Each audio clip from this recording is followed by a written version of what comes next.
Halo guys. Halo semuanya. Wah, udah lama banget ya Bang. Lama banget setahun kita nggak ketemu. Betul. Assalamualaikum warahmatullahi wabarakatuh. Assalamualaikum warahmatullahi wabarakatuh. Sehat Bang? Alhamdulillah. Di tahun yang baru? Tahun baru tetap nih buat teman-teman juga jaga protokol kesehatan 5M. Itu dia. Pokoknya jangan lupa bahagia guys. Iya, Nah. harus selalu bahagia. Karena itu yang terpenting Bang. Tuh, Bahagia bikin ya imun meningkat. kuat, Betul. imun meningkat, gitu kan, tubuh menjadi kuat. Wah, Amin. Bang, Iya. ini teman-teman banyak yang nanya waktu itu, Bang. Nanya apa lagi? Nih, sambungannya mana? Oh, sambungan yang mana nih? Sambungan yang itu. Oh, kita jadi bikin cerbung nih, jadi Nah. kita bersambung. Jadi cerpen, jadi cerbung gitu ya. Iya, Waduh. betul. Nah, ini sambungannya soal rivalitas Valentino Rossi, Bang. Valentino Rossi. Kan di beberapa ya apa ya? Jadi sedih bilang Valentino Rossi. Kenapa, Bang? Tahun ini kan dia nggak balapan. Justru itu, ini kan Oke. makin kita ya apa ya, biar teman-teman nggak gampang lupa lah. Oke, siap, sama siap. ya legendnya MotoGP, living legend ya, Living legend. Valentino Rossi. Legend yang paling cepat dinobatkan di iya. MotoGP. Langsung habis malam selesai penganugerahan kan? Langsung Valentino Rossi legend. Yang lainnya ya Jorge Lorenzo aja belum sampai sekarang. Ya, itu dia. Nunggu. Lorenzo udah dong? Belum. Oh, belum ya? Belum. Wow. Masih kalah sama Dani Pedrosa. Wow. Nah, ini mumpung tadi Bang Joni ngomong soal Lorenzo, Oke. sekarang lah rivalitasnya antara Valentino Rossi dan juga Jorge Lorenzo. Ini menarik. Bukan menarik lagi. Ya menarik, kalau bukan menarik apa? Dorong dong. Mendorong. Iya kan, ini gara-gara yang maha menarik Jorge Lorenzo, jadi mendorong Valentino Rossi keluar dari tim pada saat 2010. Itu dia. Akhir musim. Karena ya apa ya? Ya bisa dibilang nih bukanlah sesuatu rahasia yang ya udah apa ya, disembunyikan lagi gitu. Bang. Ini udah rahasia umum, Mas. Rahasia umum Semua ini. orang tahu. Semua orang tahu bahwa ketika Jorge Lorenzo datang ke Tim Yamaha pabrikan. itu ya Lorenzo bukan sosok yang disukai oleh Valentino Rossi. Betul. Dan sesungguhnya Valentino Rossi juga mempertanyakan kenapa Yamaha mendatangkan Jorge Lorenzo. Iya. Nah, kita bisa cerita mulai dari situ ya Bang ya. Oke. Soal rivalitas, awal itu dari mana sih rivalitas mereka?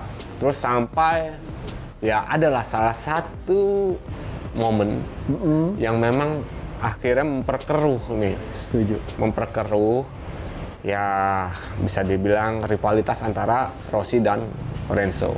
Jadi sebenarnya kalau kita melihat pembelajaran nih dari era MotoGP 4 tak mulai, pengembangan dari tim itu biasanya tuh akan ada dua hal. Ya. Satu yang pembalap utama, satu pembalap pendukung. Oke, walaupun nggak semua tim ya membenarkan bahwa Iya. ini ada pembalap nomor 1, pembalap nomor 2. Betul, gitu kan. itu memang pasti tim akan menolak hal itu. Tapi pada faktanya ini yang menjadi kenyataan. Ini kalau kita lihat dari kita lihat bagaimana pertempuran sampai akhirnya kita ingat di akhir 2008 dengan kehadiran Jorge Lorenzo, Yamaha itu pasti pembalap terkuatnya adalah Valentino Rossi yang sejak pertama kali direkrut dengan segala istilahnya ya fenomenal, terus kontroversial, di mana Rossi memutuskan hengkang dari Honda untuk membela Yamaha, yang saat itu Yamaha bukan motor terbaik. Ya. Tetapi kemudian Valentino Rossi memberikan keadaan 2004 juara dunia, 2005 juara dunia, baru 2006 dan 2007 kehilangan. 2008 kemudian bangkit lagi. Nah, kemudian kemenangan Valentino Rossi 2008 ini benar-benar juga momentum buat Valentino Rossi karena pada saat itu dia merasa udah di saat puncak karirnya. Ya. Nah, ada sedikit saat itu muncul rumor yang sangat deras beredar, apalagi Rossi sudah mulai mendapatkan puncak karir, kemudian banyak rekor. Dia udah merasa bosan dengan MotoGP, mainan MotoGP. Makanya dia kemudian sempat bermain-main ngetes mobil F1 di Ferrari. Ya. Nah, dari fakta ini pada saat itu kita tahu F1 itu sedang dalam titik yang cukup menurun. ya bisa dibilang apa ya? Ya mungkin karena butuh bintang mereka untuk mendongkrak pamor si F1. Nah, dengan asumsi ada sosok Valentino Rossi yang notabene saat itu begitu disupport oleh Ferrari untuk menguji coba mobil F1, muncul wacana, wah Valentino Rossi ini mungkin akan pindah mainan dari MotoGP ke F1, dan sikap ini pun ditanggapin oleh Yamaha dengan sangat serius. Makanya kemudian Yamaha berpikir, seandainya Valentino Rossi pindah, ini siapa yang akan menjadi penerus kehebatan Yamaha? Mulailah mereka berpikir talenta muda. Nah, kita ingat pada saat itu belum ada aturan ini satu usia, kemudian belum ada aturan tim pabrikan langsung naik ke tim pabrikan tuh, tim satelit dulu. Ya, harus masuk ke tim satelit dulu, baru pindah ke tim pabrikan. Nah, akhirnya kemudian Yamaha merekrut seorang Jorge Lorenzo. Tapi apa sangka ya bahwa keputusan dari perekrutan Jorge Lorenzo ini tanpa melibatkan Valentino Rossi. Karena Rossi nggak tahu ya bang? Nggak tahu, dia nggak tahu bahwa Yamaha ada urusan ini. Kemudian Yamaha memutuskan merekrut Jorge Lorenzo. Rossi kaget karena sudah menandatangani kontak. Loh, apa-apaan nih? Kok Yamaha seolah memperlakukan dia tidak begitu nggak spesial lah. Ya, padahal seperti tahun-tahun sebelumnya. 2004 dia mau pindah dengan kondisi waktu itu Yamaha motor yang bukan motor kencang, tapi kemudian dia juara dunia. Tapi untuk urusan perekrutan kontrak itu dia tidak melibatkan Valentino Rossi. Karena jujur Valentino Rossi bilang, kalau seandainya boleh pilih rekan setim, jangan Lorenzo. Pasti ini karena Lorenzo begitu kuat, begitu hebat, bener-bener ini bakal jadi onak dalam duri. Nah, kemudian hal ini mau tidak mau terjadi, makanya ada semacam pembedaan nih di struktur tim Yamaha mulai 2008, di mana di saat itu ya kita sempat bahas di saat 2008 ini ada kayak semacam pembagian dua tim. Masing-masing punya tim manajer, masing-masing punya kru chief, baru tanggung jawab ke Lin Jarvis. Nah, ternyata ini memang kayak semacam keputusan yang diambil oleh Yamaha, karena Yamaha tidak berdiskusi dengan seorang Valentino Rossi untuk penentuan rivalnya siapa. Kemudian alhasil terjadilah seperti itu, dan dalam sejarah saya rasa inilah rivalitas seorang Valentino Rossi bukan dengan pembalap di luar setim. Ini sejarah pertama yang akhirnya mengerucut kemudian benar. Seorang Jorge Lorenzo ini cukup bagus performanya, bahkan di 2008 dia makin matang. Di 2009 malah yang paling epik adalah momentum di saat duel mereka itu benar-benar sangat-sangat mendominasi 2009, di mana Rossi pasti menang, udah dibalas oleh Jorge Lorenzo, hingga yang paling epik adalah momentum di ronde Catalunya 2009. Itu tuh bang. Dimana kalau teman-teman ingat, ini akan terjadi manuver. Terutama di tikungan 1 ya bang? Tikungan 1. Itu silih berganti tuh. Rossi ngambil, Lorenzo ngambil. Dan bahkan sampai ada istilah yang kalau kita ingat, Rossi mulai leg dangle, istilah yang belakang kaki. Itu Lorenzo dengan sangat nyinyir, dia bilang, itu emang cara Valentino Rossi biar pembalap di belakangnya nggak menyusul, karena kakinya ngalangin. Dan mulai muncul seperti itu, dan hingga akhirnya momentum di 2009 itu adalah, kita ingat kenapa duel menjadi momentum sangat penting. Ternyata saat itu adalah menjadi babak penentu. Seandainya Valentino Rossi dan Jorge Lorenzo menjadi pemenang di Catalunya, ini menentukan siapa yang menjadi pembalap utama, siapa yang jadi pembalap kedua. Secara tersirat ya? Tersirat, betul. Bukan tersurat sih. Betul. Jadi ya memang itu jadi bisa dibilang keputusan ya bang? Betul. Untuk si Yamaha sendiri. Iya. Siapa nih yang kira-kira akan menjadi pembalap nomor 1 dan pembalap nomor 2? Tapi sayangnya Valentino Rossi yang berhasil meraih kemenangan, sehingga pada saat itu poin dia pun unggul dari Jorge Lorenzo. Dan di Catalunya itu makin memperlihatkan bahwa ada dua tim di dalam tim Yamaha MotoGP, Ya. kubunya Valentino Rossi dan kubunya Jorge Lorenzo, sehingga mereka ya benar-benar ini menjadi fenomena baru. Bila sebelum-sebelumnya tuh duel itu pasti dengan tim lain, nah Betul. ini dengan tim sendiri, hingga akhirnya ya Jorge Lorenzo pun sadar saat itu, mulai 2008, 2009, dia belajar dan mempelajari bagaimana karakter Valentino Rossi, dia mengulik kelemahan dan kelebihan Valentino Rossi hingga sampai akhirnya di 2010 ya tanda petik karena ada apes juga seorang insiden ya di Mugello, dia terjatuh kemudian cedera. Ini yang menjadi momentum, dan kemudian juga Valentino Rossi mulai capek juga istilahnya, kok duelnya malah sama setim gitu. Betul. Bahwa ini kayaknya Yamaha udah tidak mulai gimana lagi sama Valentino Rossi, sampai akhirnya Valentino Rossi memutuskan hengkang ke Ducati selama 2 musim, meskipun kemudian 2013 balik lagi. Ini malah kebalikannya, kebalikan rivalitas untuk Lorenzo-nya nih, untuk Bang. Lorenzo-nya. Dari sisi Lorenzo justru nih di Betul, 2013 di 2013 ke sana.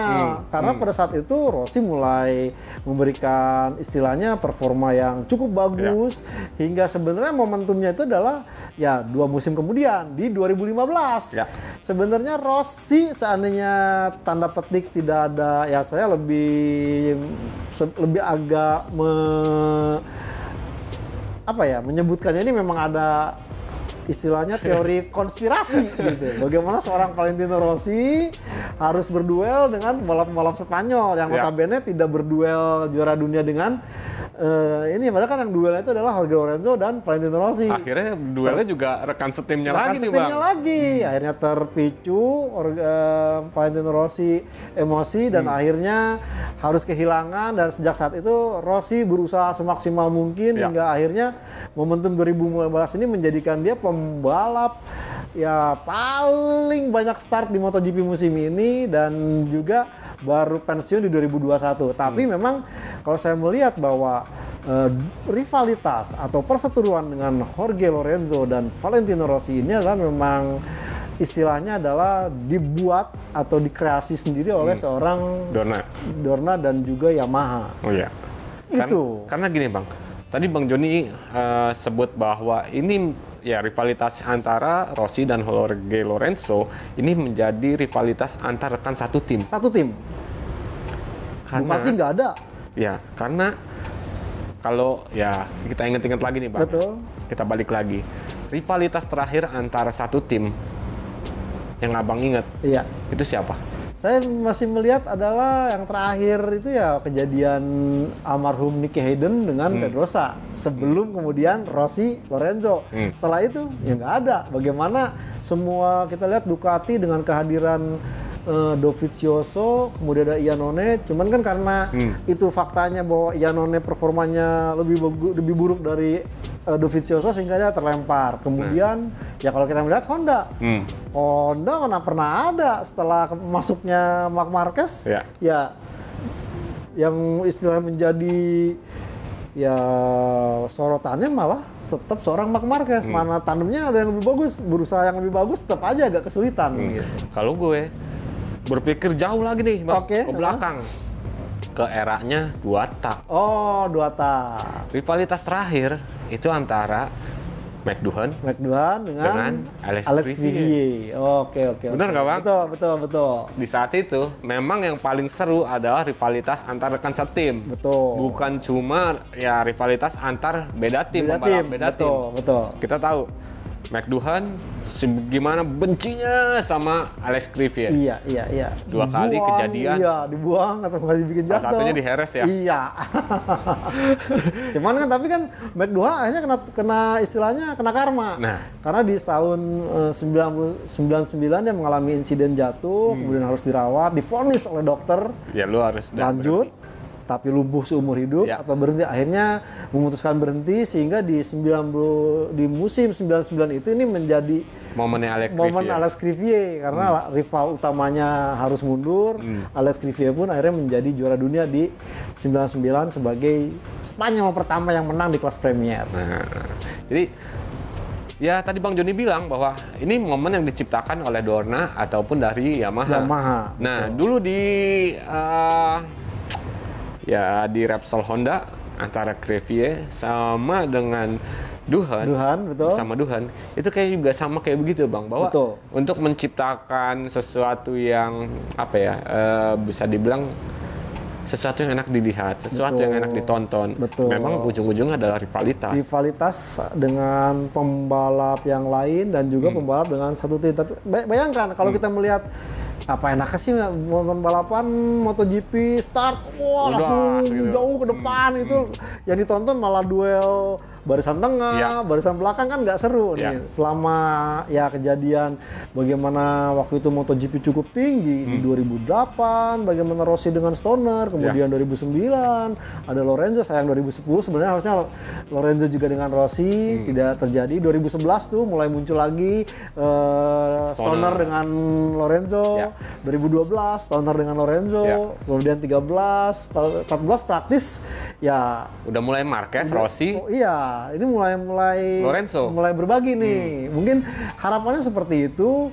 Cuman memang kalau kita melihat sejarah Valentino Rossi dan rivalitasnya adalah pertama kali dengan Jorge Lorenzo harus berduel dengan sesama tim. Apa sih kayak ruginya dengan sama tim itu? Jelas rugi. Bagaimana motornya sama, datanya juga bisa berbagi. Dipakai, artinya ini menjadi bagaimana pinter-pinternya si pembalap untuk mengatur strategi. Karena kalau perempuannya meskipun satu tim, motor sama, di squad yang sama, tidak akan bisa istilahnya menyamakan atau memiripkan gaya balap masing-masing. Karena Lorenzo gaya balapnya kalau kita tahu kan smooth and butter, constant like a hammer. Sementara Valentino Rossi kan kita tahu bahwa dia benar-benar late braking, mengandalkan kemampuan ngerem, menikung, dan juga ya ini analisis selama lomba dia melihat gaya balapnya seperti apa. Itu sebabnya dia punya julukan The Doctor.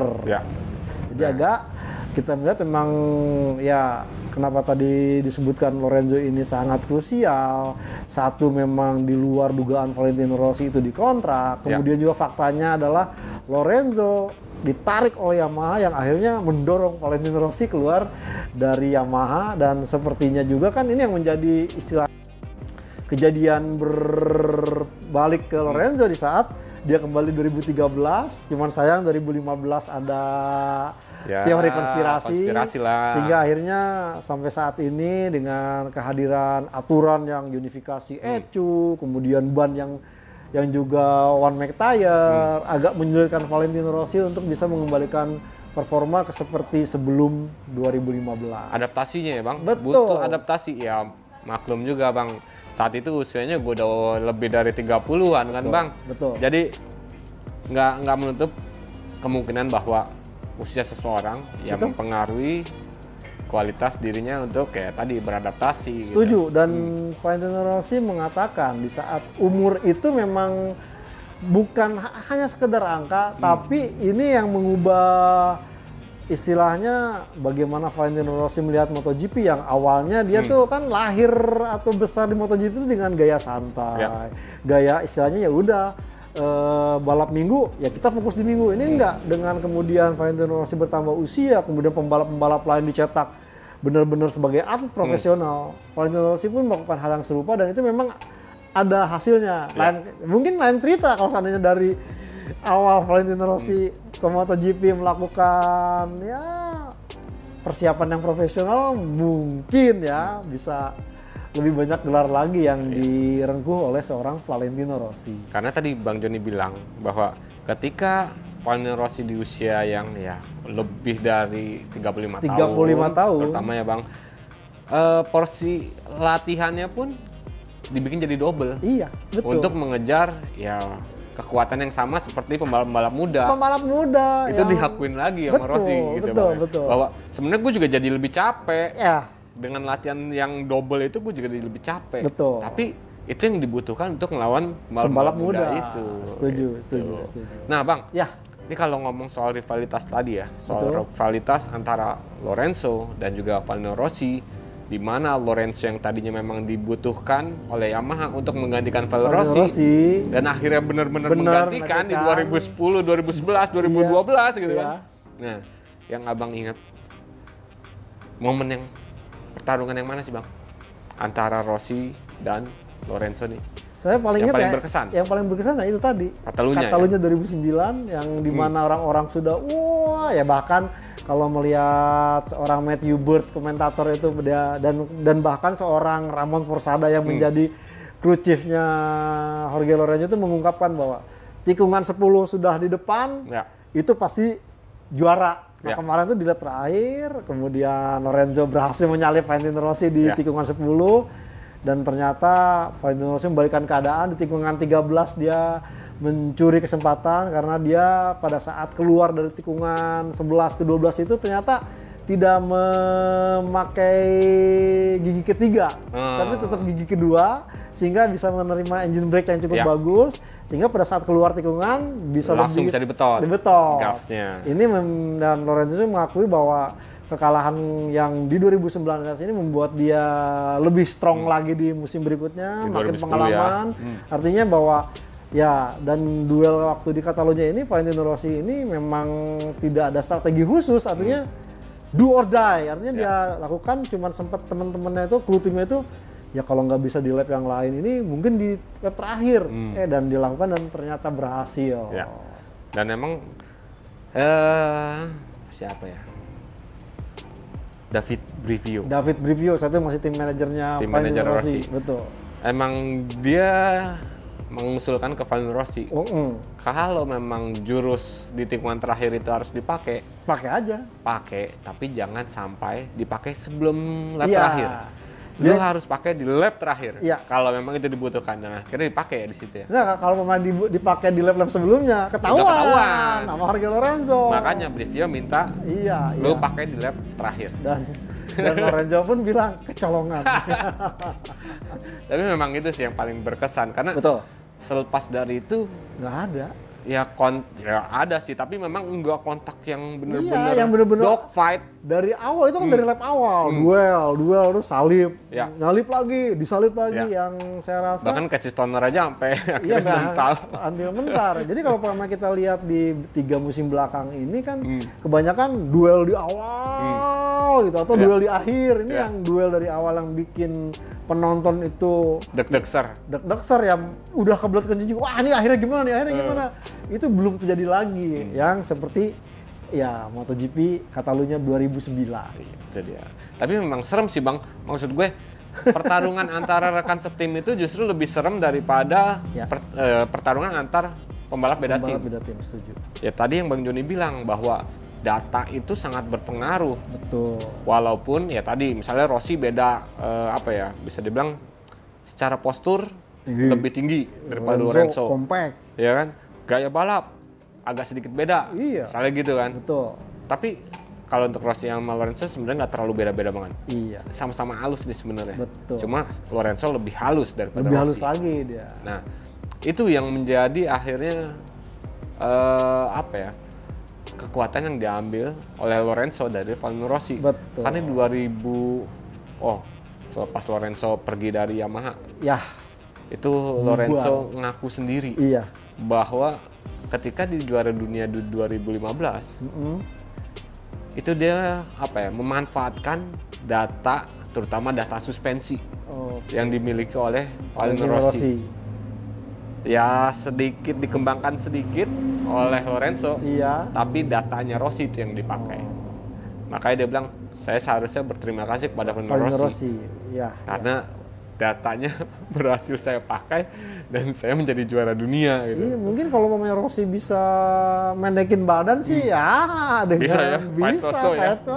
Cuma kan persoalannya ya Rossi selalu mengungkapkan bahwa problem menjadi pembalap MotoGP dengan postur seperti dia adalah membuat jadi spesial, terutama ban ya. Terutama apalagi ban. Ini ban yang menjadi faktor ini sehingga kesulitan. Makanya waktu itu inget nggak Bang? Ketika Lorenzo pakai Michelin, Michelin. Nah, Rossi pengen Bridgestone di 2008 tuh. Karena ya ini salah satu faktor penentu bahwa ketika dengan postur yang berbeda, ya daya tahan ban juga akan berpengaruh. Sehingga akhirnya Bridgestone dengan ciri khas yang sesuai dengan karakter Valentino Rossi, ini masih membuat istilahnya kelebihan Valentino Rossi tetap keluar. Gitu. Dan dibuktikan dia tetap berhasil juara di 2009. Itu. Guys, minum dulu guys. Iya guys. Lumayan nih, tenggorokan agak-agak Seret. kering lagi. Kita lagi di mana nih ngomong-ngomong? Guys, masih tetap di kawan Masih kopi. tetap di kawan kopi. Main dong. Buat yang deket-deket sini, cobain kopinya nih, gula aren. Seger guys. Recommended. Oke lah ya bang. Pertarungan antara Lorenzo dan Valentino Rossi. Valentino Rossi. Ya kalau teman-teman mungkin ada apa ya? Ada, oh ini enggak momennya Rossi sama Lorenzo yang pertarungan di sini tahun segini. Wah, itu kita berbagi guys di kolom komentar. Silakan nih buat teman-teman, ya enggak? Iya. Barangkali ada juga, wah di Motegi gitu kan. Itu gue inget banget bang, di Motegi yang ketika pahanya Rossi Iya, ngehantem ke punggungnya iya, Lorenzo Lorenzo. kayak, "Dek, lu ngapain sih lu bocah?" Dia gitu. Ya atau di Inggris, yang di sono itu ada Ducati itu sih ya. Udah beda tim. Udah beda tim itu. Udah beda tim. Aduh. Nah, itulah rivalitas antara Lorenzo dan Valentino Rossi. Valentino Rossi. Salah. Lorenzo dan Valentino. Salah lagi. Lorenzo dan Valentino Rossi. Oke guys, saya Kabudiansyah dari Otores ID dan juga gridauto.com mohon pamit. Dan saya Joni Lono Mulia dari motorplusonline.com turut pamit. Kita ketemu lagi untuk ngebahas rivalitas Marquez Marquez versus dan lainnya. Rossi dulu. Oh, Marquez Rossi ya? Masih ada. Oke, siap. See you guys. Sampai jumpa.